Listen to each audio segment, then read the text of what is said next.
welcome everyone to AI, Design and I. This is the third webinar of our series. It's obviously nice to see so many familiar faces, and also thanks to anyone that is joining us for the first time. Jodie and I, we're very excited to bring this webinar as always, and to hear more from our speakers about their approaches to AI within design. Like before, there'll be an opportunity at the end of the webinar for some questions to our speakers. This will obviously be time permitting, so if you do have any questions, feel free to just put them in the chat. We've already got a couple of questions from people that have written in before, so it'd be good to go through them as well. But for those of you who aren't familiar with Peritus or didn't join our previous webinar, we are a recruitment partner for design, products, software, and also data. And Jodie and I, we focus on the product and design pillars of the business. Thanks. And if you have joined previous episodes, then you'll already know that our core business means we're speaking to designers and design leaders day in, day out. Our mission is to bring simplicity to the chaos of recruitment. And outside of helping you identify your next job opportunity or securing your next hire, we're looking at building a community to help navigate design in an AI world. So we've very kindly today been joined by the experts and our panelists today, which is Trinity and Xavier. So Trinity, do you want to give a short introduction first? Sure. Hello, everyone. Thank you, Jodie and Amy, for hosting me. I'm a senior experience designer at BCG. My professional journey has been quite diverse, beginning in the realm of finance and then transitioning into the world of consulting. And throughout this journey, my fascination with design has been a constant, and that is how I shifted my career. And right now, it's a mix of finance, consulting, all within design. And my primary passion still lies in the exciting challenge of how we integrate cutting-edge technology with innovative design. And I strive to create solutions that not only captivate, but also deliver real value to both users and business. And it's all about crafting experiences that look fantastic and function flawlessly. And I'm here today at this webinar, eager to share the knowledge and insights I've gained over the years, but more importantly, open to hear your thoughts and questions and also answer them. Over to you, Xavier. Hello, thanks for having me, Amy and Jodie. I'm really looking forward for this webinar. So I'm a BPA in CGI, BP of Experience Design. And yeah, so my core is design. So I have been all my life living design, and I studied industrial and graphic design. I have been working in different sectors in terms of design, from agencies to private sector up to now consultancy. And I'm really looking forward to talk to you about how AI has an impact into the design life, and not from agency perspective, where most of the people think that designers will belong, but more from a IT consulting like CGI. Great. Thank you both. And I guess that's what kind of makes this episode a bit more special, is the fact that, both in the consultancy space and of course, as consultants, you're often helping businesses recognize their potential and their future. So I guess, Trinity, what for you is most exciting, or what are you most excited about designers to explore with AI?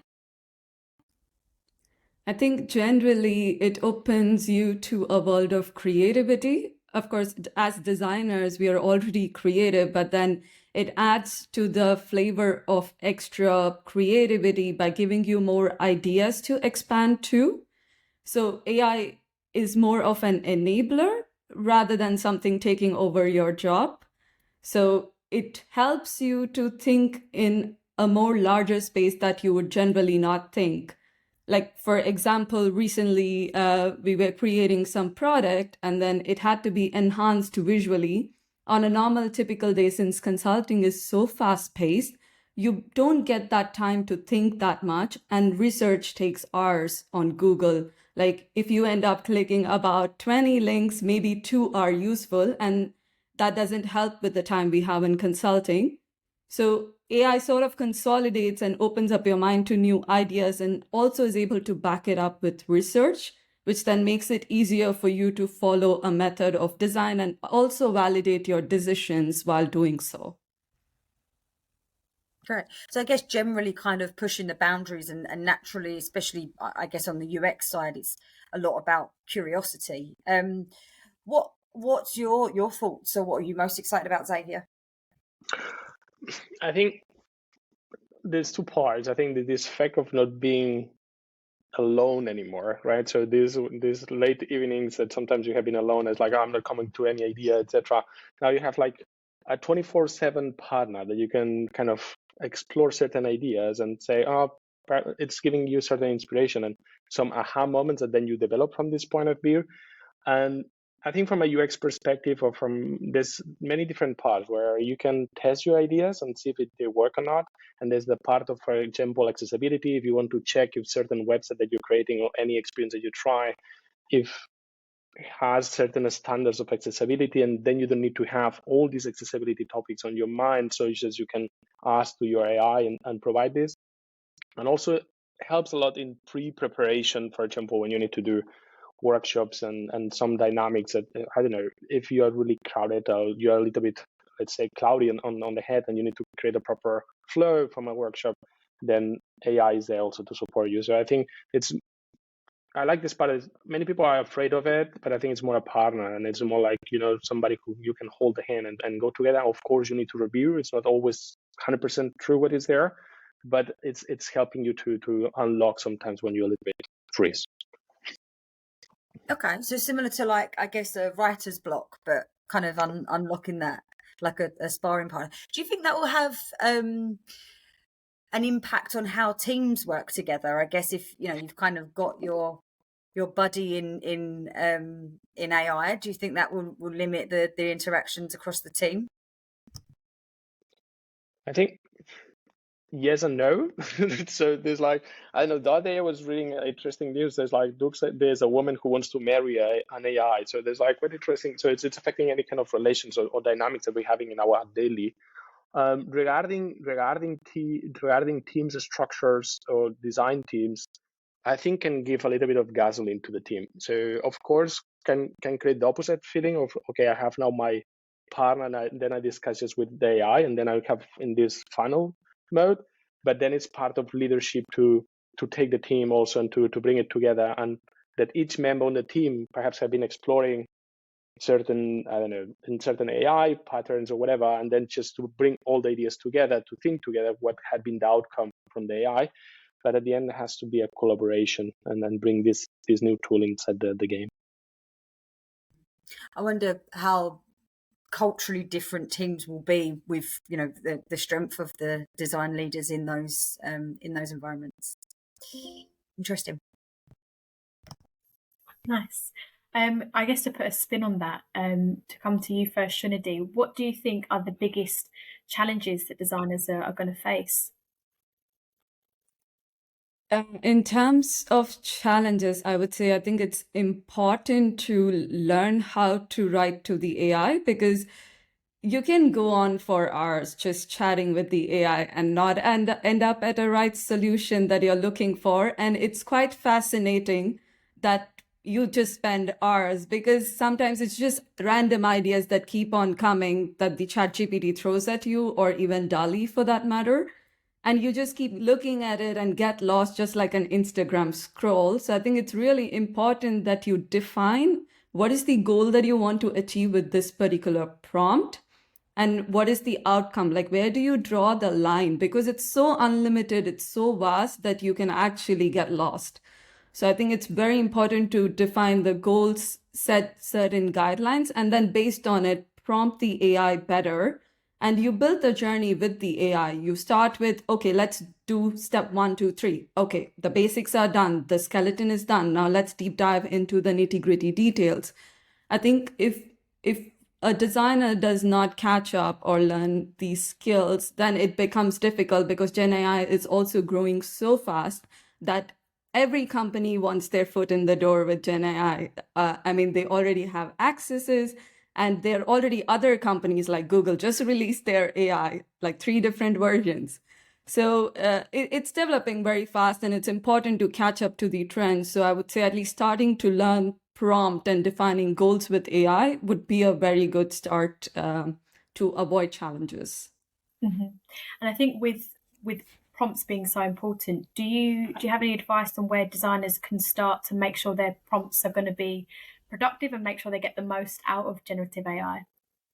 So I think there are, of course, a couple of articles on Medium, and also one of the companies that I previously worked with, Fractal Analytics, they have a course on Coursera, if I'm correct, which is AI for everyone. And even if you don't know coding, you can just catch up, learn the basics, even understand how this whole language works. How does ChatGPT work?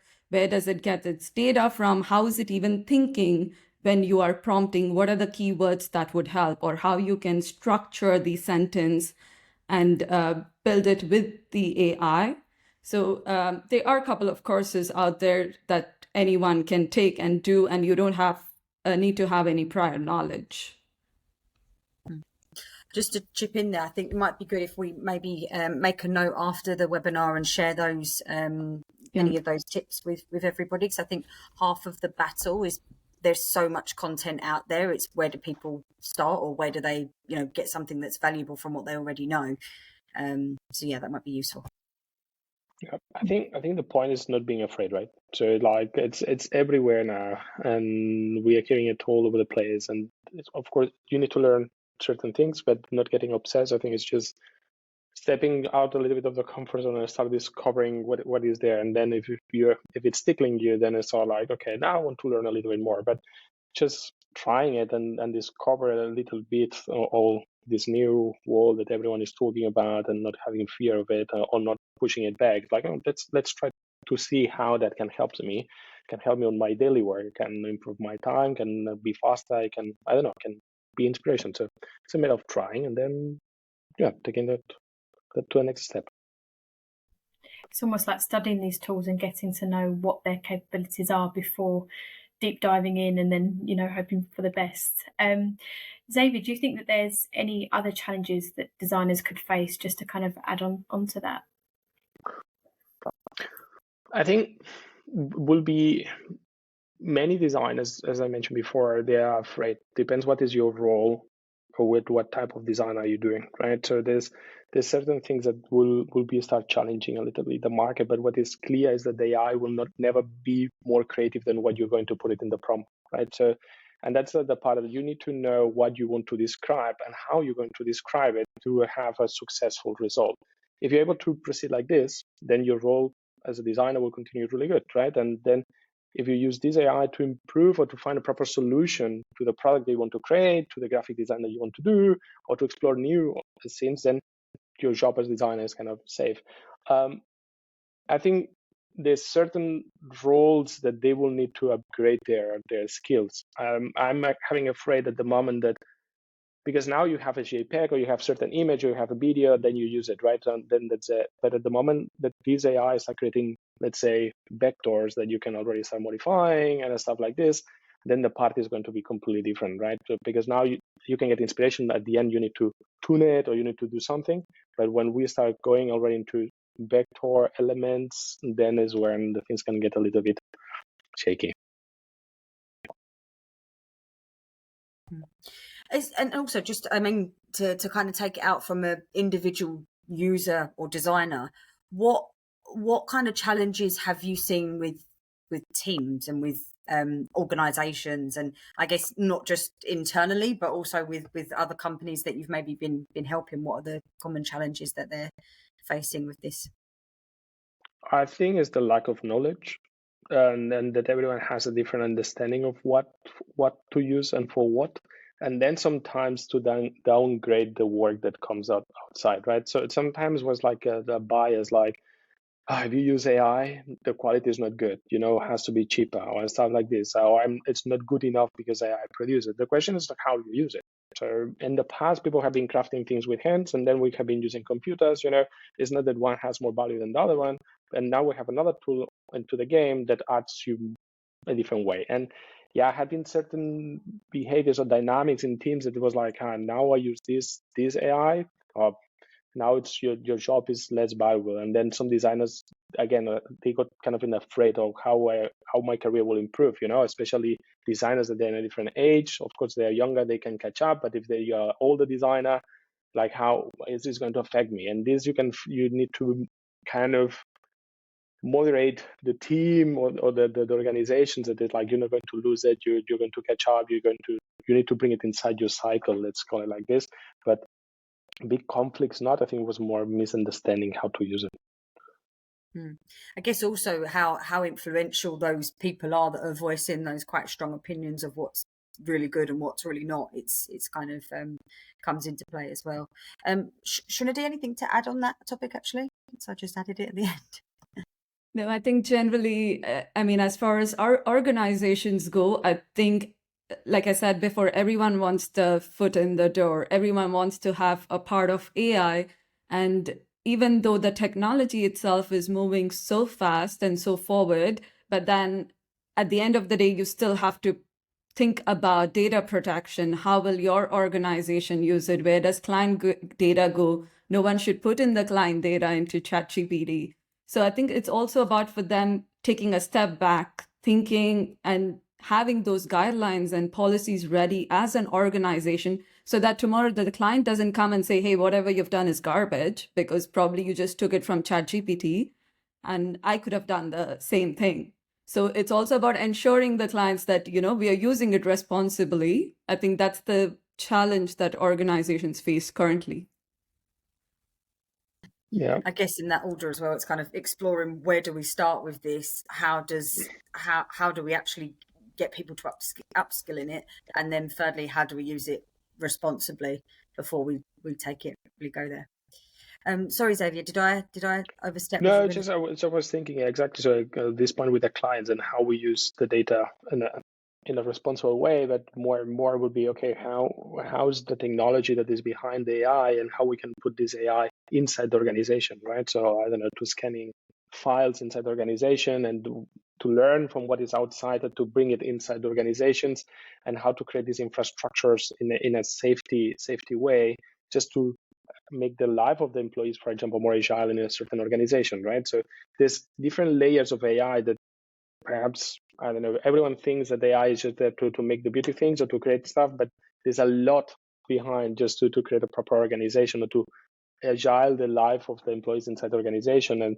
And it's not just by using ChatGPT, it's like, okay, how we learn from them and how we implement it specifically in a safety environment for these organizations, right? So this is also an important task that it's coming more and more into the consulting side. Interesting. And you actually sort of touched on our last or main topic is around the kind of skill sets that or tasks that might be more or I guess prompting being one of the obvious ones where you'd be doing more of, whereas other tasks potentially fading out and being a lot less required.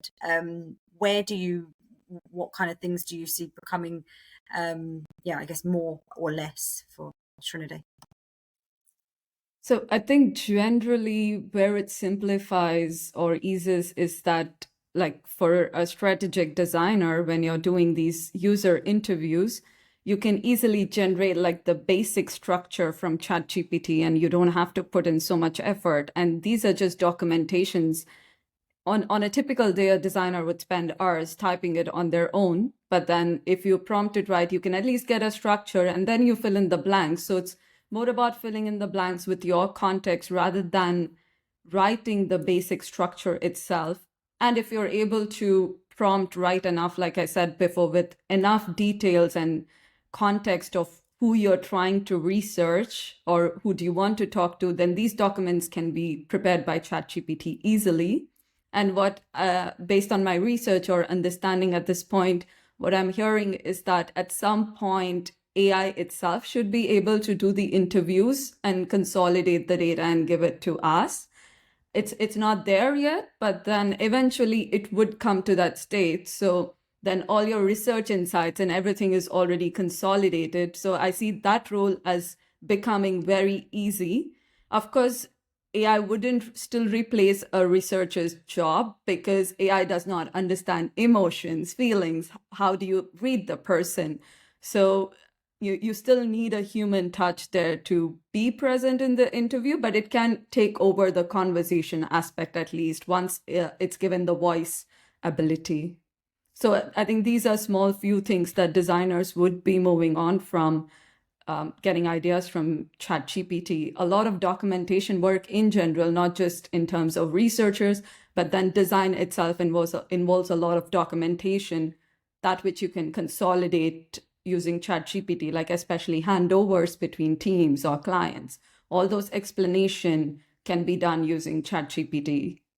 And I think at this point you can do videos also. Videos are a bit tricky when it comes to prompts because it still takes stock images and you still have to do a lot of editing work. But then it is getting there where you can seamlessly do a marketing video for your product without having to pull a video expert into the game altogether, especially when it's fast-paced.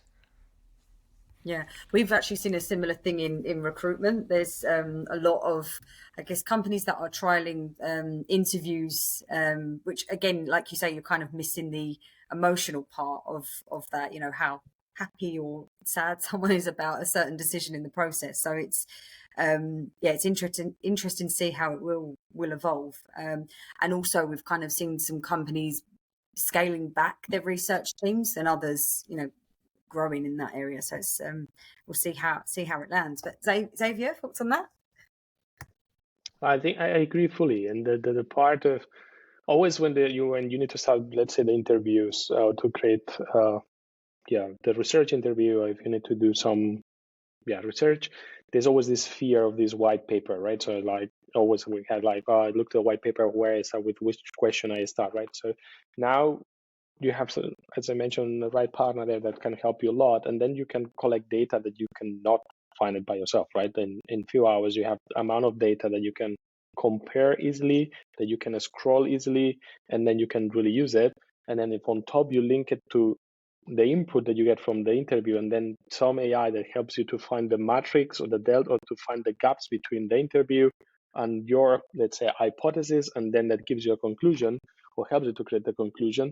This is perfect, right? So it's not that it makes a life easier, but it's not that the work has less value. I would say it's more rich, right? Because in the past you need to do a research, and then you have been really like, this is the little knowledge that I can put inside, but now you can scroll around, I don't know how many amount of data, and then you can be much more precise, and then less time. So I think you can elaborate more, or spend more time in these emotional aspects, right? So because you're a little bit more fresh, and then when you moderate the interviews, you can be more looking, okay, how people feel, how they move, and then you can start compiling more information that is not just data, it's more about these emotions and how you can be focused on creating a proper experience on the emotional point of view.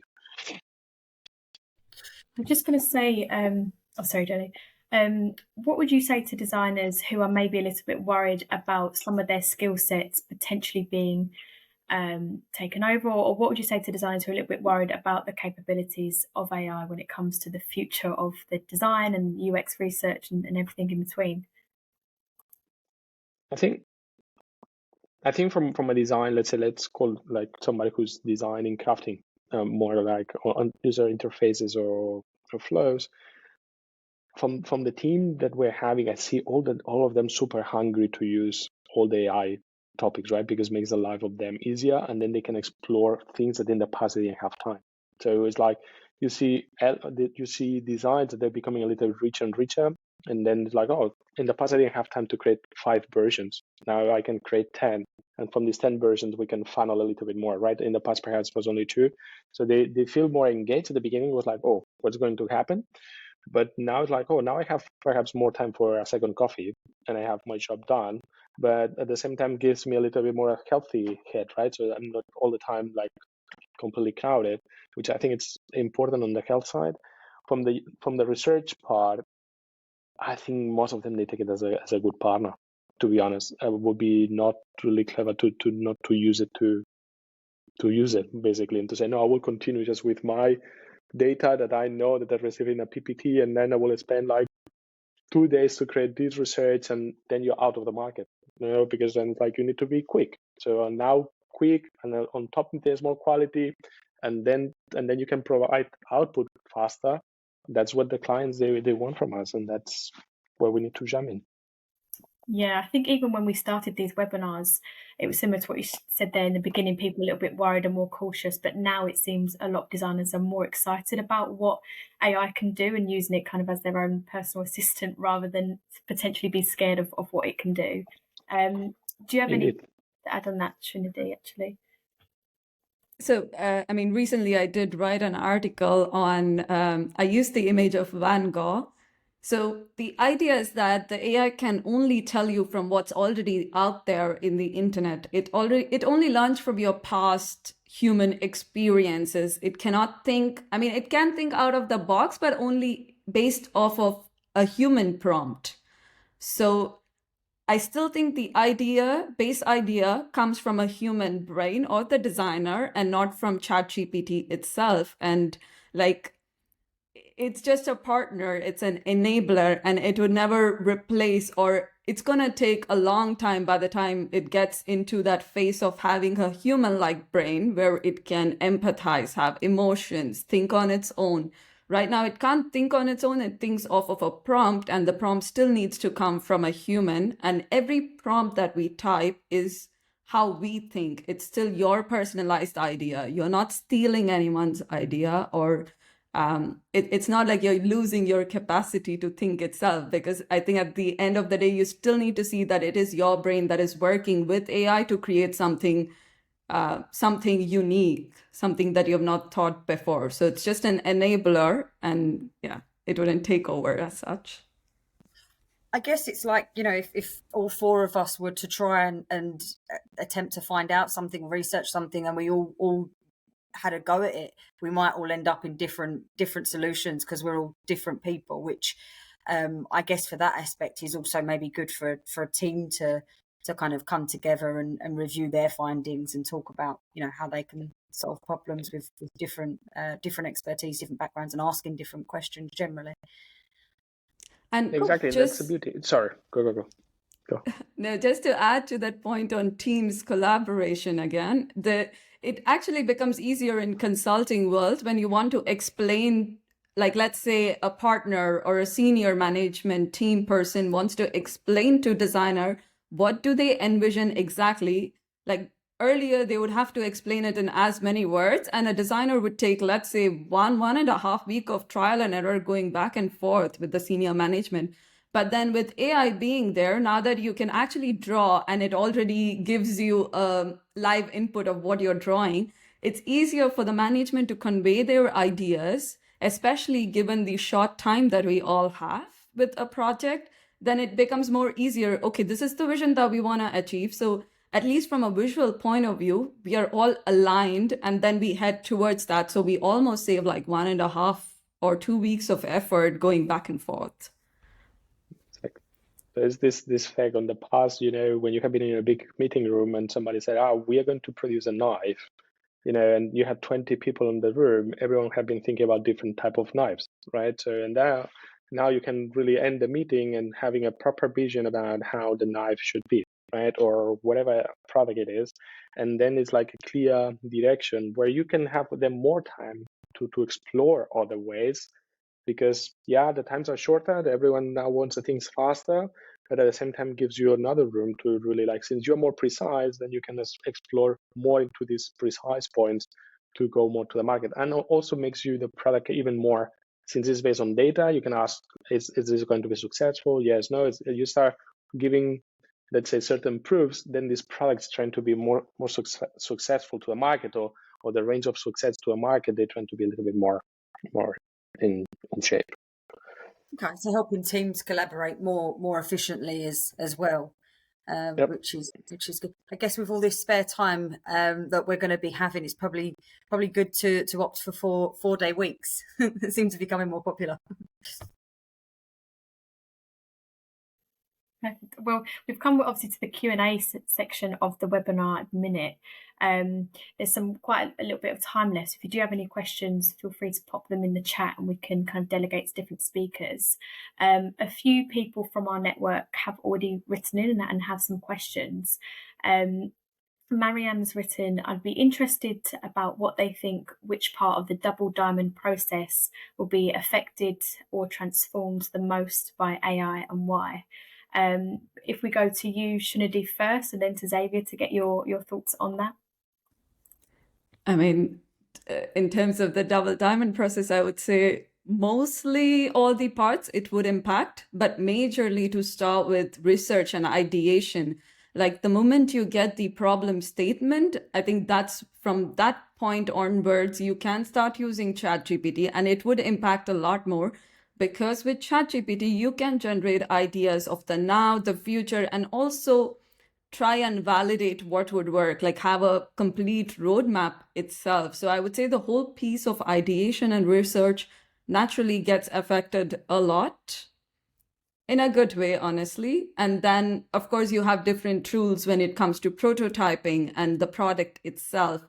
But then shaping the generic or the initial idea of the product, I think that does take a larger impact. You can easily ChatGPT get like a lot of ideas. Instead of going to a workshop and spending 2 hours, you pre-generate those ideas, let's say put it on a Miro board, and that becomes like food for thought for people joining the session. And from then on, you start building. So you're not building from ground zero, you're building from basically ground 20 or something. So which is good, I would say. But mostly that's the part that get impacted most, because as of today, at least, I do not know of a very good tool that would impact the wireframes or larger design decisions. Like it's there, it's available in the market, but it's not as advanced as the text-based AI that we have out there today. I agree. So I think it affects in every point, and just I think in the past the double diamond was a little bit more lengthy. You know, if you need to draw, you have a long diamond for each stage, and now you compress it a little bit, everything on time, right? So if you need to have the diamond, then the diamonds will be a little bit more compressed, because you, of course, you need to do these phases, but these phases are just you put much more speed on it, and then at the end you need to start crafting and there's certain tools to do the rest. But this part of exploration, ideation, etc., this is massive speed, and you can have so much output from it that is like it's crazy. In the past, like then people discussing, and many people like, is this right? This is not right. This is, and then all this time is already kind of out because you have a direct output that people kind of trust on it, and then you can have a discussion on something tangible, than not just some flying hypothesis. So I think it's good. It's affecting, yes, and I agree. It's in a positive way. No part of the process not affected there. She's also written as well about an AI tool except ChatGPT that you would recommend to learn, or if there's any ones other than ChatGPT that you're using in real life client projects. I think at least it depends on projects. Mostly if it's text-based, like documentation and all these research ideation, then of course ChatGPT is the go-to as of today, but maybe Google surpasses that soon with their Ultra release, which is, I think, in January. But otherwise, for images, I would say DALL-E is quite good with ChatGPT's integration itself. And it would help you generate quite some good product images or marketing stuff also. So DALL-E is also a go-to one. Midjourney is also quite good, but I would still say, or rather feel, that Midjourney is for more advanced image users because it has a lot of variations and changes that you can do. But as a designer, just to create, let's say, product images and everything, DALL-E would just do the job perfectly. So same. So DALL-E, I think it's the one. Text, ChatGPT, or trying between Bard also to see how that goes, and playing and challenging between each other. I think that's quite interesting. But I think inside Figma, there's now many plugins where there's a lot involved, and that helps the automation of many inside the design process. It's helping to improve your speed. There's few plugins, and then inside Figma, so when you go in FigJam and you need to start creating workshops, now there's like also one that really I was a little bit like, it's going to work, it's not going to work, and then when I tried, it's like, oh, it's text based, but it's really creating the whole diagram, and then you can start challenging it, and that is really helpful, especially if you had like a bad day and you need to, for next day, you need to create a proper workshop that like gives you a nice hand. Yeah. Coincidentally, that's actually the next question that I had for you. Marta's written in, is there any specific Figma plugins that you would recommend to use? I will write it down later because I cannot say now from the top of my head. There's like a few that I use, and ones they're more for accessibility. The other ones are more to create the workshops. Now it's all the time when you go in FigJam, it's already prompting directly there, like to please use me, and then I will put a few of them.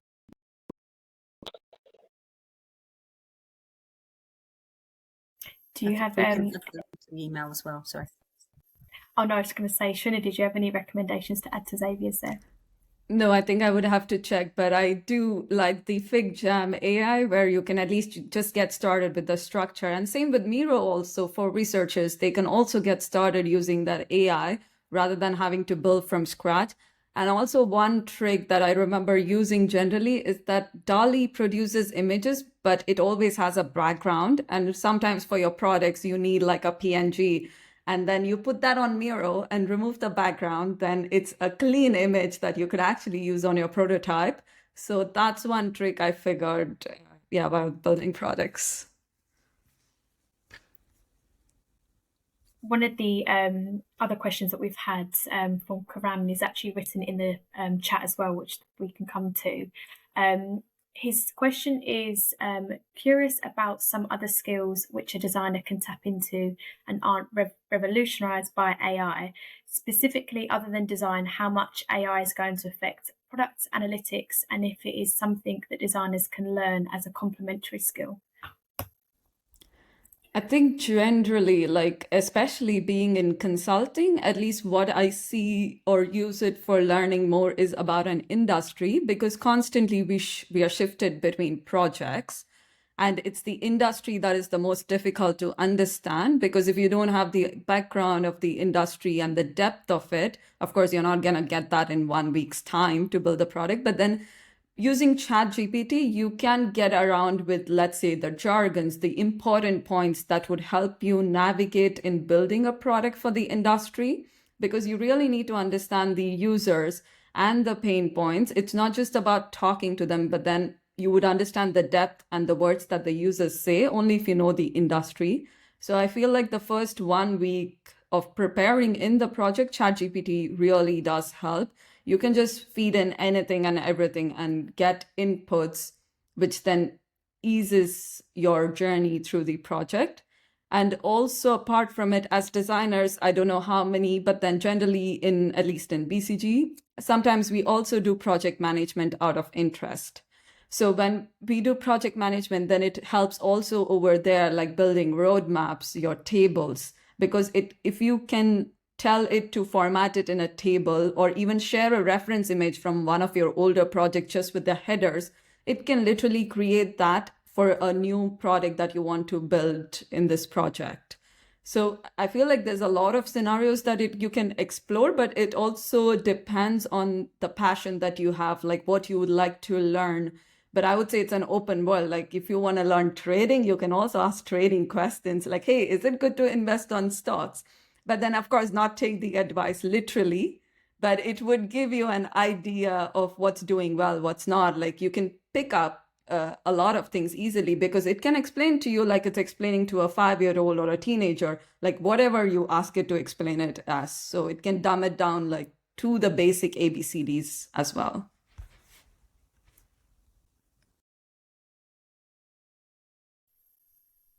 I was just going to say, Xavier, do you have any other points on that question from Karam? Not really. I think it's like, I think the point of being hungry is the truth, right? So how hungry are you to learn something, and then it's like start using it. And I think that there's a terrible sometimes mistakes that people does, like, because everyone is doing it, I have to do it. If everyone is learning that, I have to do it even if I don't like it. There's a terrible mistake, because then you lose your kind of your soul, kind of, or who defines you, right? Then you perhaps the talent that you have in something will get just diluted because you get distracted in nothing. Trying it is fine, asking it is fine, but just do it because you want to do it and that you feel that will give you benefits. I think also something I've heard is people are sort of taking, especially where they've had difficulties in being laid off, they're kind of taking extra courses to, in some case, do a lot more. In some cases, do research, but in other cases, I think it seems like it can be sometimes out of panic and wanting to learn how to potentially become a data engineer, which is not necessarily the step they need to take unless it's interesting for them, of course. But yeah, it's down to what they're, as you say, what people are passionate about at the end of the day as well. Yeah, and thanks also for your question, Cram, on the chats. I don't know whether you've had a chance to see them, but he's also written that Shunadi said that AI helps designers work more easily and is an enabler, but it also means companies need fewer designers than before. You can do more with less designers who know how to work with AI. With the current economic downturn, this is reducing the size of design teams and leading to job cuts. Design jobs are lesser in the market compared to the last few years, and there are lower increments. It's harder to switch. What do you think designers should do in this situation? I think generally, even before AI has come out, I feel like a lot of companies have taken time to understand design as to why the company needs design. And slowly they have scaled up, but some are still very conservative because they think that design is just something that makes things look pretty, and they don't need a team per se in an organization to make it functional. But I think with AI coming in, it's still the same scenario. I don't think it's shifted because of AI. Generally, the job market is affected with everything that's going on around in the world.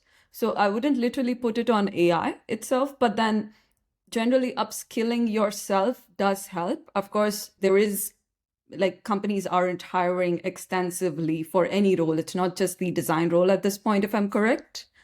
But upskilling with AI is useful, and also probably getting into more PMing or lead designer role. I think it does help to diversify yourself a little beyond design, but that's, again, it comes back to passion and not because you need to survive. But then there is always a demand for design because the organizations do slowly realize that they need designers. And once they have more clients and more income coming in, they always end up hiring at the end of the day. So I think it just depends on how the market is going to get. Let's say in 2024, maybe it gets better than what it's been this year, given the world situation. Yeah, I think maybe there's two things that are linked together there: AI and the economic situation. They're potentially both reasons of why businesses might need to scale back, but it's not clear to say that both of those are linked. I think just reassuring for anybody that is maybe looking at or struggling to find a job at the moment, which seems to be quite a tough market. There is, at least in the last quarter, a lot more opportunities out there than there was. So yeah, hopefully that's some peace of mind. Xavier, anything to add on that area? Yeah, so definitely. So I think it's going to come again a core of hiring more designers. So and it's proved there's a massive trend when there's designers behind. And again, it's not about the beauty.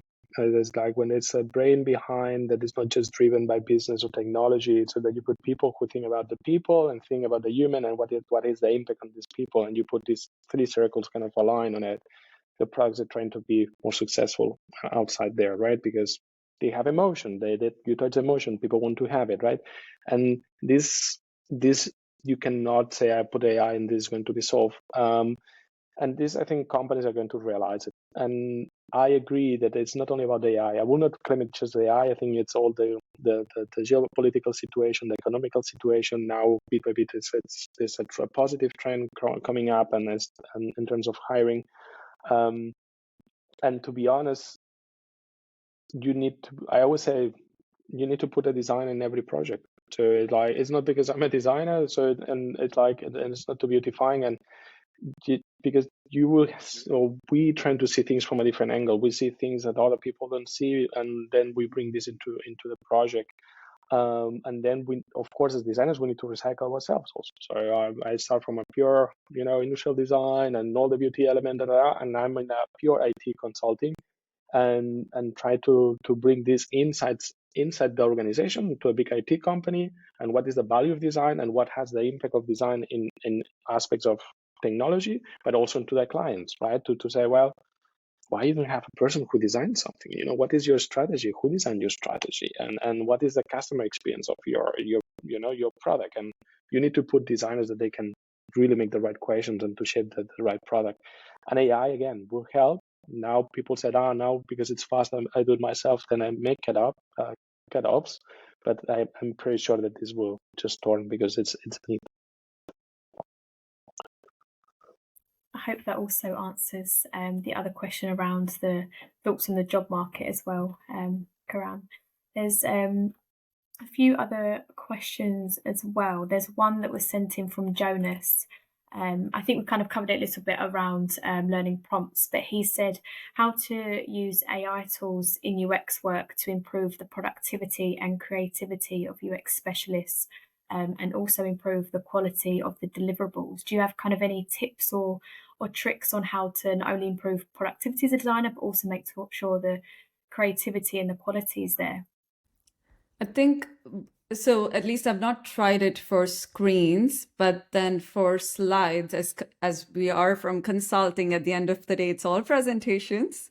So you can take a screenshot of your presentation as long as it doesn't have any critical data and put it on the chat GPT to check if this visually makes sense. It can actually come back and tell you, hey, this looks good. Maybe the title could be slightly bigger, emphasis on certain words. So it can completely help you navigate once you have a version of a design to help you say, okay, if this is your focus point, then these are the things you could do better on your slide. So I think it's capable of doing that, but I have not tested it from a UX point of view yet. But that's a good point what you're saying, because that will make the life of many designers in companies easier, right? Because I think a lot of designers in big organizations, in this case consultancies, it's like, oh, you have a designer, can he make my slide deck? Can the designer check if the slide deck looks good? Is this beautiful? Can I make it beautiful? So ChatGPT makes the life of the designer a little bit easier. So then designers can invest time on designing and not checking PPTs and having a little bit of coffee. That I think designers will be happy with that one. So I think it's I'm sensing you the main get point. through a lot of coffee. Yeah, that will be good.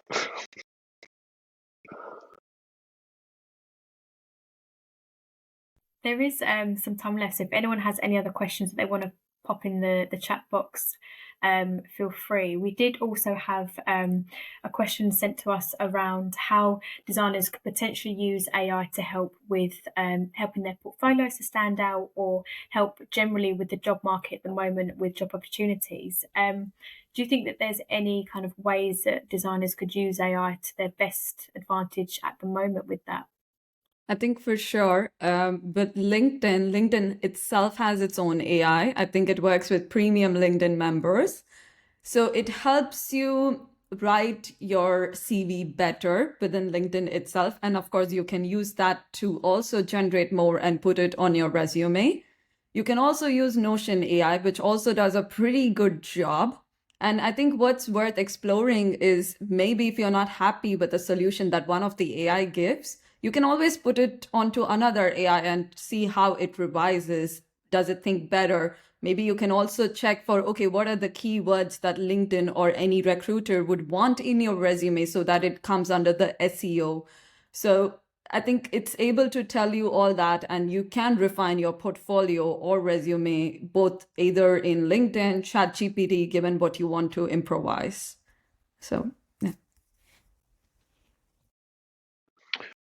Yeah, I like this part of challenging the chats of the AIs in between them. So it's funny to see how they provide information and how one challenges the other one, and then at the end you come to a final conclusion. But definitely there's different solutions, but I think at the end also is what you want to transmit, right? That at the end the solution that comes or to your CV or to your portfolio is something without soul, if you want to call it, because it's like, so you at the end you need to put your little bit, your salt and pepper, spice it a little bit, that really defines you. It helps you a lot, but then it's like, this wording doesn't fit. I never use this word. Why am I supposed to use that word, right? And then you put something that fits more to you or to who you want to apply, right? So it's like, why I need to use this word which sounds super, super, super polite, and I want to apply to a startup that is more fresh and hoodie driven, right? So you need always to check what it comes and what it fits the best to you, for you actually, and then for what you want to use it. And just to add to that point, I think what could help humanize is even if you're following other writers whose writing you really like, you can even quote them onto ChatGPT. Say, like, okay, I like this influencer because they write like this. So you can get ChatGPT to write as to, okay, what are the methods they are following? What is the voice, tone, language that they want in their posts or anything, and use similar style for the resume CV just to humanize it. It doesn't have to be exactly their voice always, but then just any human reference point would help better. I guess this also kind of leans on the wider topic of, in some cases, people being concerned that, they're kind of, people using these kind of tools are in some way cheating or not. But I guess it's, I mean, for you both, if you sort of received a resume that was, generated by AI, would it be a positive or? I think it depends, I would say, because the resume speaks only so much as far as designers goes, right? So at the end of the day, you do see a portfolio, and a portfolio, the words can be customized, but your output, your design work itself, like how you navigated your challenges, those cannot be. And even when you come to a face-to-face interview, you can easily test it if the person knows that or not. How did they, get through this challenge in a project? So making resume look pretty, yeah, it does. I think one benefit is that it does get you through the first round, like at least you get shortlisted. But beyond that, I think honesty is still important. Integrity is still important when it comes to AI, that you use it responsibly and not just write whatever you think would fit.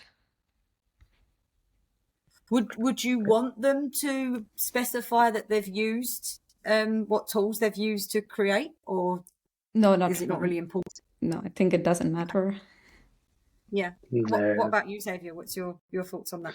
Same. So I think for me, CV is like the first opener, right? So but at the end, I like to have the face-to-face interview because that's where you feel certain things, and it's not to follow a script and stuff like this. Like you have this first click or not, and then you see if the person knows or not. And even before ChatGPT, people have been cheating, right? You have been looking some portfolios and it's like, are you serious? And then you look and they're like, well, it doesn't fit much. Who wrote it for you or whatever? But it's kind of embarrassing already by themselves that they do it. So it's no need even to ask them. But at the end they cannot continue coming with a ChatGPT next to them and saying, please talk for me because I'm having an interview. So that's like, it will not work. So there's some moment that you're going to catch them, and referring to if they need to write it down, I think will not make the difference, right? So in the past, if you had a good friend that was able to write really good, and say, can you write it for me because I'm quite bad on that, you will not write, hey, my friend Tom wrote for me the CV. That is, in this case, it's more or less the same. So it's not needed. So I guess actually people that are maybe a bit cautious they want it to be their own work. It's not a showstopper. It's actually something that I guess naturally still need to have the interview and meet the people and feel the energy of them. I think there is another comment in the chat from Karam, which I think I've heard this comparison a couple of times actually, about how people were using calculators in the past for cheating, and actually it's a very, very similar setup.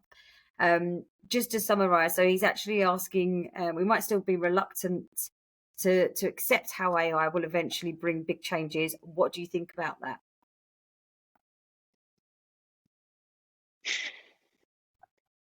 It's hard to say, because I'm just trying to think of that right. I think ChatGPT will be there to help, and to big changes, and will be there helping. That's not a Do question.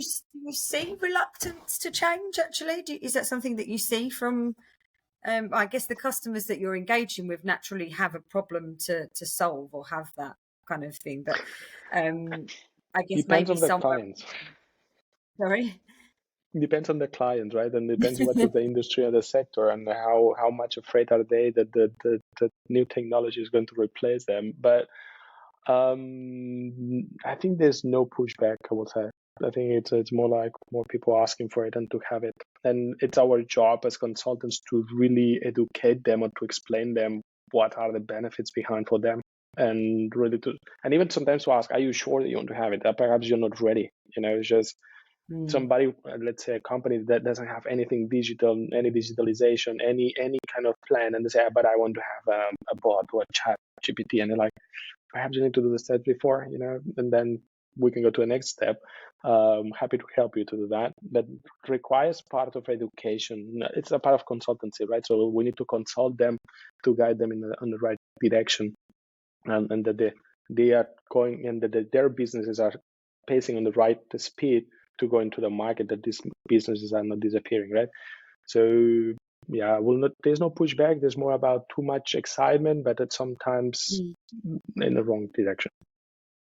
Yeah, I'm wondering if maybe some of the pushback or reluctance comes from the business side, perhaps, which is, I guess, naturally with more sort of digital transformation projects, is what you see, or an understanding mismatch of what's expected, time wise, price, cost wise, that kind of thing. Do you see that with AI, or do you think it's a little bit more educated? I think there's two directions, I think, and it goes with expectations, and when they have been expecting, because they hear something from media, they have been reading somewhere, and they think that it's going to have a positive impact on their business, but they didn't do the proper analysis, because they didn't have consultancies before to drive them. Then they say, here you have the implementation, and then they have big expectations, and then just crash because it doesn't fulfill their own expectation, right? So again, it goes, of course, business sometimes can push back, or being a little bit, no, I'm not sure, but it's sometimes because of understanding. And again, that's where consultancies, we play the role. We try to educate them into this journey. Okay, it's more like expectation setting to avoid any kind of reluctance later down the line. Shunadi, anything to add just on the last, just to wrap up the last point there? No, I think just businesses generally, most of them are still in the legacy period. They're still catching up to the data era itself, because their system are so outdated that it really just cannot, skip a step and just have AI. So they really need to start building their systems to let or use AI as part of their system. So, and that's going to take a while. So I wouldn't say reluctance. And with any technology or any product, like when television came, I'm sure everyone was like, no, reading books is good. You can't do television. So I think it's the same. Like when Instagram came, no one wanted to ship, but then now today that's the talk of the town, or even TikTok. So with every technology, there is always some reluctance, but at some point when the whole world evolves with it and starts using, then you also slowly start adapting. But yeah, the adaptation would take time. It's not going to happen overnight, at least. Not as fast as the technology can move. Yes. Oh, okay. Well, yeah, I think we'll pause there, because I think we've covered quite a bit. I guess, well, just from my side, thank you for both joining and for sharing your insights and answering lots of questions. From you both, and also from all of the attendees, we definitely welcome any feedback. So good or bad, anything that you think could help improve the webinars going forward, as we do run them on a bi-monthly basis. The next one's actually scheduled for February, so we'd hope to see you there. Thanks for joining. Thanks for joining. Thank you. Thanks. Thank Take you. care. Bye.